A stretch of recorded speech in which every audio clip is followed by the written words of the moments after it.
यारकंड अभी present day जिंगजांग China में है। इन सारे एरिया से ट्रेडर्स ट्रैवलर्स लद्दाख पहुंचा करते थे। अफगानिस्तान से आया हुआ है। ये लोकेशन कितना हिस्टोरिक रहा होगा ना। सुनने में आया कि 11वीं सेंचुरी से पहले की है। मैं ऊँट जो है मैंने 1907 में लाया था। My God, true Ladakhi architecture. ये वाला पार्ट बहुत स्टीप था, बहुत स्टीप। सबसे बड़ा और यंगेस्ट मोनेस्ट्री है लद्दाख में। ग्रीनरी के बीच में ना ये स्टैचू चमकता हुआ। एक दिन में ये बास्केट रेडी कर लेती है पंगमा जी अमले और इनके साथ 10 सीनियर विमेन सिटीजन 400 साल पुराना लद्दाखी किचन चलाती हैं। अभी मैं जा रही हूँ तांत्रिक मोनेस्ट्री। फोर्ट की दीवार नजर आ गई है। Secrets and ancient stories of Nubra.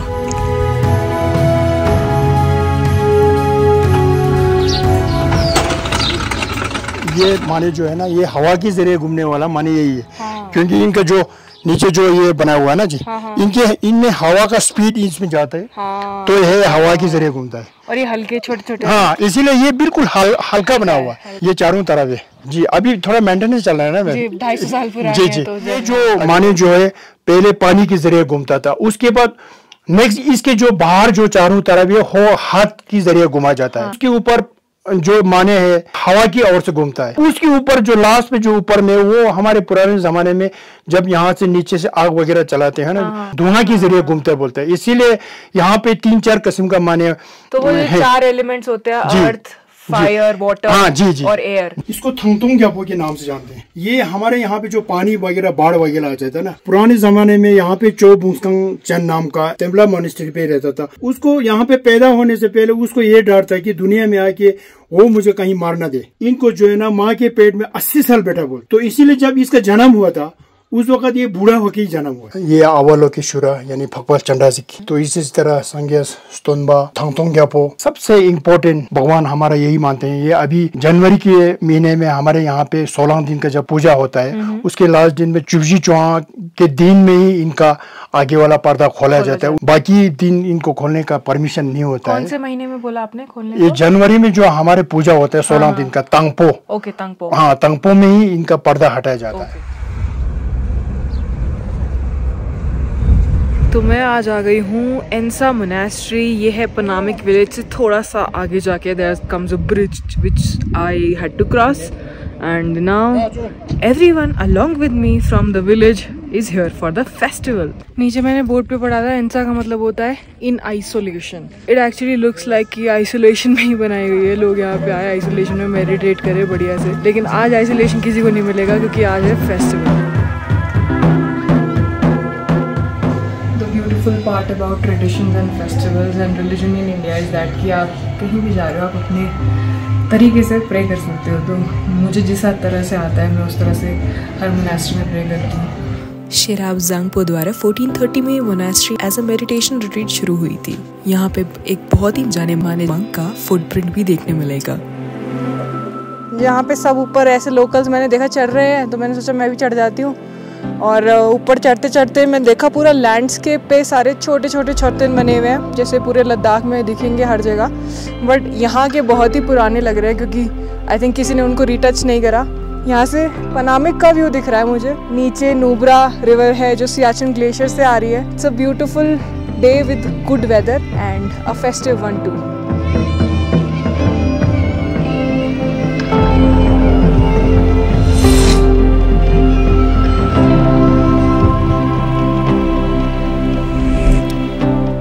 इस टाइम अरानू नाम के गांव में। ये सियाचिन बेस कैंप से करीबन 1.5 घंटा दूर है और सुमूर से भी लगभग इतना ही है। समवेयर इन बिटवीन गुरुपद समम का बहुत ही बड़ा स्टैचू है। जो अरानू गोगमा जो है ना एक हिस्ट्री का टावर है, उस तरफ जो है एक सिल्क रोड है। पहले जो ना यारकेन मुगल वगैरह से जो लड़ाई वगैरह जो ना लूटपाट के लिए आते थे, सिग्नल देते थे, वहाँ से आग जलाते थे। तो यहाँ से भी आग जलाते थे। यहाँ से जैसे आग जलाते नेक्स्ट जो ना यहाँ पे जो ना सुमूर से आगे एक है तेबला है, तेबला से भी आग जलाते थे।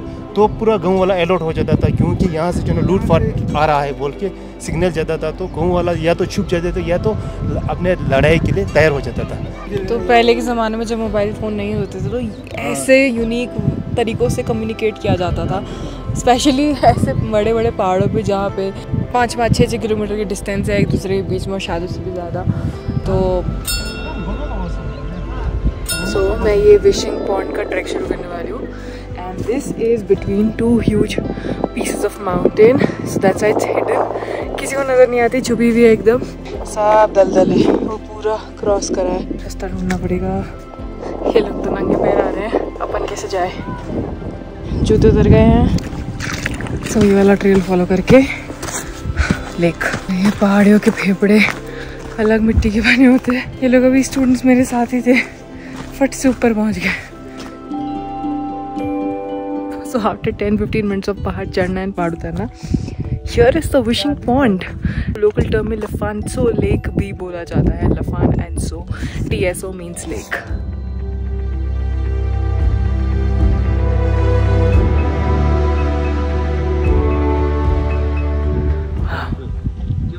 This place is like a breath of fresh air in this dry landscape of Nubra, Ladakh. And it's so amazing that इतनी अच्छी जगह, इतनी refreshing जगह is in Panamik. There's a guide come driver with these two ladies who are from Belgium. मुझे सुनाई पड़ा जो उन्होंने बोला कि यहाँ पे शायद पूरा ऊपर तक पानी हुआ करता था, but not anymore. अच्छा लग रहा है बाहर के लोग देख के ना, इतने टाइम बाद इंडिया में, वो भी लद्दाख में। बिकॉज लास्ट ईयर मैं जब लद्दाख आई थी तो I could only see Indians. Ladakh का सनसेट सनराइज की तरह ही लग रहा है, just that the directions are different. चले क्या क्या है? चाय, 3 चाय मिलती ना? हाँ मिलती। आपने कब खोला ये सेटअप? ये तो अभी तो कुछ महीने हो गए, few months। हाँ तभी मैं सोचू, लास्ट ईयर में एक्चुअली आई थी तो कुछ यहाँ पे नहीं था ना, कुछ नहीं था। आप भी यहीं क्यों? पनामा क्यों? परम की नहीं हूँ, मैं तो लेके हूँ। लेके? और आप? नहीं लेका। अब जो बच्चे जो स्कूल का बच्चे जो टूट के अच्छा।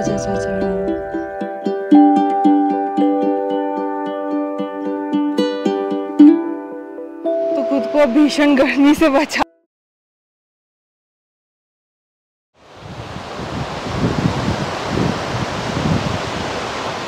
ये है Murki waterfall in Murki village.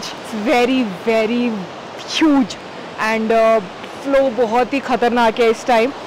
मैं सर्टेनली इसके पास तो नहीं जा रही हूँ, जाने का रास्ता भी नहीं है, but may be somewhere in the future the government will, they might make it, I don't know. But मज़ा आ गया यहाँ पे आके। विलेज रोड से बस 10-15 मिनट का ऐसा वॉक है, छोटा सा, नॉट वेरी डिफ़िकल्ट, कुछ भी नहीं है, मतलब वॉक ही है सिंपल। तो इट्स ईजिली एक्सेसिबल, नीचे गाड़ी खड़ी करके यहाँ पे आया जा सकता है। मैं बॉटल आई थी भरने के लिए, मुझे लगा कि वाटरफॉल के बिल्कुल ही पास जा पाऊँगी, बट दैट इसी गांव की औरतें आती है यहाँ पे काम करने? यही गांव का औरतें आते हैं। हाँ जी, काम करने के लिए। हफ्ते के बाद हम सफाई के लिए आता है, काम करने के लिए, मेंटेन के लिए। ओके हाँ जी। तो कुछ औरतों को जिम्मा दिया गया है कि सब कुछ ऐसा बारी बारी का कुछ सिस्टम है? हाँ, बारी का सिस्टम है। कैफे चलने के लिए तो बारी का। हाँ जी। अच्छा, कैफे के लिए बारी हाँ जी। सफाई के लिए तो सभी वुमेन आते हैं। आप लोग मोमोज बहुत अच्छे बनाते हो। मोमोज लाते हो, लद्दाखी ब्रेड, खमीर, बहुत अच्छा, हमने खाया था। रात को मैंने डिनर मोमोज का ही करा, अभी भी मैंने मोमोज पैक कराए हैं यहाँ पे हॉट स्प्रिंग्स थोड़ा सा एंजॉय करने के बाद। लास्ट ईयर भी मैं आई थी, और लास्ट ईयर मैं जब जाने लगी थी यहाँ से, मतलब आप लोग बंद कर दिया था आप लोगों ने। अच्छा। अगस्त का महीना, तो थोड़ी ठंड थी, तो आप मैंने रिक्वेस्ट करके खुलवाया था। अच्छा। फिर मैं नुब्रा वैली में मैं अपनी एक्सप्लोरेशन स्टार्ट कर रही हूँ। कर्नल शिवांग रिंचन, जिनका शायद नाम आप लोगों ने सुना होगा क्योंकि हिस्ट्री के बहुत इंपॉर्टेंट पार्ट हैं, उनके म्यूजियम से हियर इन सुमूर। तो कर्नल रिंचन की जो बहन है, सुमूर में इन्होंने म्यूजियम बना रखा है, इनकी फैमिली ने। कर्नल साहब को डेडिकेट करा हुआ है म्यूजियम। ये आई थिंक तब 48 की लड़ाई के समय की फोटो होगी ना? हाँ, यही होगा। डाइनिंग हॉल यहाँ बहुत सर्दी होते ना। हाँ। यहाँ बुखारी लगाते थे, हमें यहाँ लकड़ी के चूल्हे होते हैं। ओके। ये इसको क्या बोलते हैं? जखंग खाना खाने के लिए। और ये लिविंग रूम? हाँ जी, हाँ। डोंगखंग जी। ये सबसे पहले ये आए थे यहाँ। नुब्रा में नहीं होता था सोफा। हाँ, इस तरह से बैठते थे। दलाई लामा साहब के उनके साथ। हाँ। एक बार क्या हुआ मैडम, वो दलाई लामा साहब के दर्शन करने के लिए गया है। उन्होंने कहा आपके 500 टूटू कंपनी फौजी मेरे को दे दो। हाँ। मैं बाय एयर जाएगा, आपके पूरा महल को मैंने कब्जा करके अपने हाथ में लाएगा। अच्छा। दलाई लामा साहब को उन्होंने, फिर दलाई लामा साहब बहुत खुश हो गए। तो दूसरे उन्होंने कहा कि इस समय बहुत सारे आदमी मार जाएगा। हाँ, इसीलिए मैं किसी आदमी को वो मुझे मेरे लिए अच्छा मंजूर नहीं है। मंजूर। बेडरूम, हाँ जी, ये बेडरूम। ये सर का बेडरूम? हाँ जी, उनके ड्रेस है। ये उनकी वाइफ के और उनके कोट? हाँ, ये वाइफ के है। मेरे पिताजी तिब्बत में गए थे ना। हाँ हाँ, आपके पिताजी तिब्बत में क्या करने गए थे? दलाई लामा साहब को लद्दाख के बहुत बड़े ओहदा वाला कलोन है ना, लोसार के दिनों उनको यहाँ से बहुत सारे ओहदा वाले लोग वहाँ उसको मुबारक देने के लिए यहाँ से तिब्बत जाता था। उस समय मेरे पिताजी ये क्लर्क था। अच्छा अच्छा। हाँ, इसमें है किचन मेरा, इसमें हम बटर टी बनाते हैं। गुड़गुड़। हाँ जी, हाँ। ये कुशोक बकुला साहब ने मेरे भाई साहब को इनाम पे दे दिया। अच्छा। 19 में होगा तो यहाँ जंग हो गई। वो खुद वहाँ वॉलंटियर निकला तो उन्होंने पढ़ाई भी छोड़ दिया। कलोन साहब से भी उसने सजेशन लिया। उन्होंने कहा कि मेरा नुब्रा वैली तो पाकिस्तान के हाथ में जा रहे हैं, मैं यहाँ पढ़ाई भी नहीं करूँगी, मेरा जान भी जाए कोई परवाह नहीं, मेरे साथ कोई आप लोगों ने मदद कीजिए, कोई हथियार दीजिए या कोई आदमी दीजिए, मैं अपने गाँव को यानी अपने नुब्रा वैली को बचाव करने के लिए। घर में तो बहुत सब डर गए थे, मगर वो किसी से ना डरते थे ना। मैं अपने वतन को यानी अपने नुब्रा वैली को किसी के हाथ में देना नहीं चाहता हूँ। उन्होंने 48 से लेकर कबाली के हमले से लेकर 71 तक उन्होंने पाकिस्तान के साथ ला के पाकिस्तान को अभी जहाँ थंग विलेज है पाकिस्तान बॉर्डर वहाँ तक उन्होंने ले गया है। एक ऐसे ऑफिसर के म्यूजियम में या इनके घर में आना, उनकी लाइफ को इतने करीब से देखना, मुझे बहुत ऐसा प्राउड फील होता है क्योंकि बिकॉज ऑफ हिम हमारे जो 5 गांव इंडिया में इस तरफ हैं, तुर्तुक, त्याक्षी, थांग, चिलुंका, वो सब उन्हीं की वजह से है, उनकी निडरता की वजह से है। और भी बहुत लोग ऑफ कोर्स इन्वॉल्व हैं, लेकिन जो उन्होंने नुब्रा गार्ड्स की फॉर्मेशन करी, वॉलंटियरली 17 साल की उम्र में लड़ने गए, तो मतलब शायद ही इतना जिगरा आजकल के लोगों में होता है। आज मैं जा रही हूँ सियाचिन बेस कैंप फ्रॉम सूर। पनामिक मैंने क्रॉस कर लिया है। पहले भी मैंने सियाचिन बेस कैंप का एक वीडियो डाला था specially for tourist and travellers, कैसे वहाँ पहुँचा जा सकता है, तो वीडियो ऊपर लिंक कर रही हूँ, ज़रूर चेक करना। उसके अलावा Panamik hot water springs is the main point that you can keep in your mind while crossing and going towards Siachen base camp. पहले यहाँ पे सासोमा पे जहाँ मैं अभी खड़ी हूँ, there used to be a TCP, a check point, but since अभी बेस कैंप टूरिस्ट के लिए खोल दिया गया है तो ये चेक पॉइंट यहाँ से हट गया है। और उसके अलावा यहाँ पे एक सिल्क रूट की बहुत पुरानी निशानी है। वो जो रास्ता पीछे से आ रहा है, यहीं से लोग झारखंड के थ्रू एक पास है ऊपर सिसिरला, उसे क्रॉस करके नीचे आया करते थे। So that's the original silk route and यहाँ से वो अपनी जर्नी ऑनवर्ड्स टूवर्ड्स ले तय किया करते थे। मेरे लेफ्ट साइड में सल्तोरो रेंज और इसके पहाड़ बहुत ही अलग तरह से दिखते हैं, और मेरे राइट साइड में है काराकोरम, और बीच में से जो रोड जा रही है वो हमको लेके जाएगी सियाचिन बेस कैंप।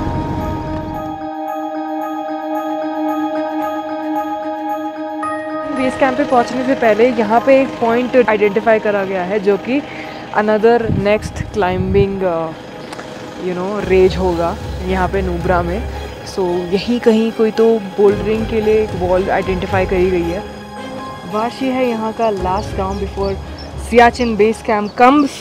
और एक मज़े की बात बताती हूँ, वाशी गांव में एक्चुअली एक ही घर है, और वही घर आजकल होम स्टे भी बन गया है, वार्षिक होम स्टे के नाम से। कहानी है कि ये लैंड बिलोंग करती थी डिस्कित मोनेस्ट्री को। दादी जी यहाँ पे थी, उनके पिताजी उनको लेकर आ गए थे यहाँ पे, तो अभी भी ये लैंड डिस्कित की है। तो समहाउ एक ही घर बसा था, एक ही फैमिली बसी थी यहाँ पे, और अभी भी जो खेत जोता जाता है उसमें से एक बोरी गेहूँ वगैरह की वो डिस्कित मोनेस्ट्री को जाती है। सियाचिन बेस कैंप जाते time on the left hand side यहाँ पे सल्तोरो रेंज के पीछे पीक आती है, उसकी लोग ट्रैकिंग करते हैं, स्पेशली बुद्ध पूर्णिमा वाले दिन लद्दाखी लोग स्पेशली। उसको यहाँ पे कंग रिम्पोचे बोला जाता है। जैसे हमारे में कैलाश पर्वत को बहुत माना जाता है बिकॉज शिव का अबोर्ड है वो, तो यहीं पे सिमिलरली इसको छोटा कैलाश बोलते हैं। वैसे तो छोटा कैलाश उत्तराखंड में, the two religions share a lot of similarities, Hinduism and Buddhism, so that's why यहाँ पे इस पीक को छोटा कैलाश या कंग, या इनकी भाषा में कंग रिम्पोचे बोलते हैं। सियाचिन एक लद्दाखी शब्द जिसका मतलब होता है the land of wild roses, these are the wild roses जिसके बारे में सियाचिन का नाम लेते ही बात होती है। सियाचिन है क्या? वर्ल्ड की हाईएस्ट बैटलफील्ड। सन 1984 की बात है, सियाचिन ग्लेशियर खुला था। इससे पहले हम पेट्रोलिंग के लिए गया था। जून जुलाई में जो है पोस्ट खुले थे। अक्टूबर नवंबर में ग्लेशियर पास ही थे। अभी तो काफी पिघल गया है, अभी तो बहुत ही दूर की चला गया। उस समय बहुत ही कठिन समय था, सर्दी भी बहुत थे, स्पेशल क्लोथिंग नहीं थे। अपना इंडियन क्लोथिंग में हम गए थे। सुरम पोस्ट में हमको टास्क मिला था। ऑपरेशन मेघदूत तो 1984 में ही हुआ था। बहस में एक रात रुकने के बाद हमें वहाँ पर आदेश मिला था कि आप 2 दिन यहाँ पर आराम करेंगे, रेस्ट करेंगे, उसके बाद आपने चढ़ना है आगे ग्लेशियर में। बाद में कैन जेसू साहब आया, बोला कि आपने अभी जाना है। अली में बैठ के अब चला गया था। पोस्ट में पहुंचा। उस पोस्ट में मैं 2 महीना रुका। बहुत ही कठिन परिस्थिति थे। हवा इतना चलते हैं कि बिल्कुल 1-2 कदम भी नहीं जा पाते थे। ट्रेन खड़ा किया तो ट्रेन भी दब जाते थे बिल्कुल हवा से। फिर आगे हमने रेकी किया कि आगे पोस्ट पे जाना थे। वहाँ पर कुदरती थे पहाड़ जो है ना, बिल्कुल ऐसे गुफा जैसे थे। उसमें से तो साफ दिखाई देता था पाकिस्तान का पोस्ट। तो बिल्कुल नीचे देखेगा तो वो चलते फिरते वो हमको दिखाई देता था। ऑपरेशन मेघदूत तो 2-3 दिन चला था। पहुंच गई हूँ मैं 3 घंटे के बाद सियाचिन बेस कैंप। ओपी मंदिर के सामने खड़ी हूँ, ओपी बाबा मंदिर के सामने। तो पहले मंदिर के दर्शन कर लेते हैं।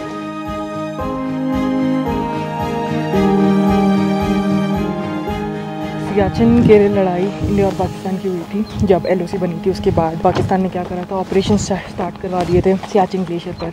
तब सियाचिन की बाउंड्री ना मार्क नहीं थी। विवाद इंडिया को पता चली तो 1984 13 अप्रैल को ऑपरेशन मेघदूत की शुरुआत हुई। सियाचिन को इंडिया में वापस लाने की शुरुआत हुई। सियाचिन पर हम अपनी हाईएस्ट पोस्ट तक जा पहुँचे। तो सियाचिन ग्लेशियर की टेल के मैं यहाँ से दर्शन करा सकती हूँ। That's the one behind me. Base camp, this is where I am standing right now. That's the highest post that we have in the corner. That's K2 currently in POK. NH 9842 goes about till that point where the LOC ends. सुमो से चालू करती बनामी cross cross सुमावर्शी and then base camp. Last गांव POK के साथ त्याक्षी India में, तुर्तुक इंडिया में। इस डायरेक्शन में NJ 9842 आता है। यहाँ पे अपनी LOC खत्म हो जाती है। गिलगित इस साइड में, K2 यहाँ पर, सिया कांगड़ी अपनी पोस्ट इंदिरा कॉलोनी के पास, इस साइड चाइना। मुझ जैसे ट्रैवलर्स के लिए जो बहुत इंटरेस्टेड है इन सब चीज़ों में, उनके लिए स्पेशली ये बनाया गया है। मैंने सुना है कि यहाँ पे आने वाले समय में थोड़ा बेहतर डेवलपमेंट होगी। एक अच्छा सा म्यूजियम आने वाला है। Maybe I will come here for the 3rd time. And यहाँ पे किसी भी सोल्जर की posting 3 months, 1 month base camp, then 2 months at the glacier.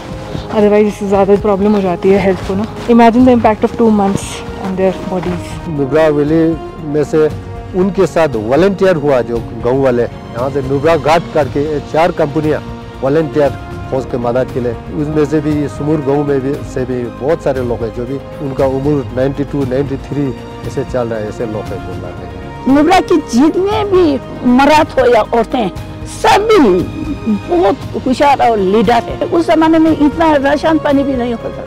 पूरा गाँव के लोग एक भी घर में नहीं छोड़ा है, सब उन्होंने वहाँ ले गया वो लड़ाई करने के लिए। तो वो वाली वॉल खाली रखी गई है क्योंकि आए दिन यहाँ पर कैजुअलिटीज़ होती रहती हैं। ये इलाका ऐसा है, इतना ठंडा है, इतने एवलांचेस आते हैं। सोचो एक ग्लेशियर हमारे देश की कितनी इंपॉर्टेंट बॉर्डर हो सकता है।